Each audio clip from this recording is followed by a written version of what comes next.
After Israel's stunning victories in Canaan, fear spread among the nations around them, but one group, the Gibeonites, were not afraid of Israel's military might. Instead, they chose deception over destruction. The Gibeonites sent a group of men to meet with Joshua and the leaders of Israel. These men pretended to be weary travelers from a far-off land. They wore out clothes, carried old wineskins, and showed bread that was dry and moldy. They told Joshua and the elders that they had come from a very distant nation, that they were exhausted from their journey, and that they wanted to live in peace with Israel. So they asked for a treaty of friendship and begged for mercy. Now, Joshua and the elders of Israel looked at their staffs, their clothes, and the provisions that they had brought. And to them it did appear that these men were indeed travelers from a distant land. So the elders of Israel decided to make a treaty with them and swear an oath of peace. But they made one very big mistake.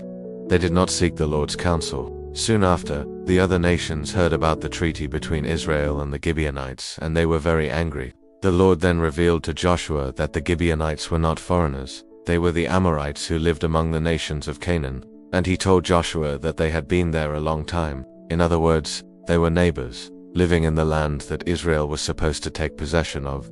But even though Israel had been tricked, they honored their oath and did not break the treaty. So the Lord gave them over into the hands of Israel, who made them their servants.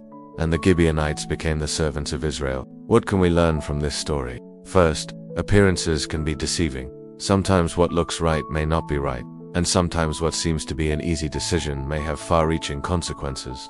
Second, decisions made without prayer are dangerous. Joshua and the elders did not seek God's will.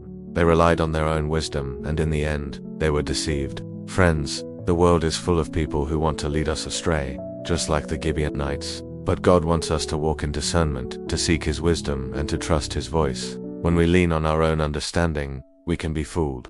But when we seek God, He gives us clarity and truth. The story of the Gibeonite deception reminds us of this. May we never forget it.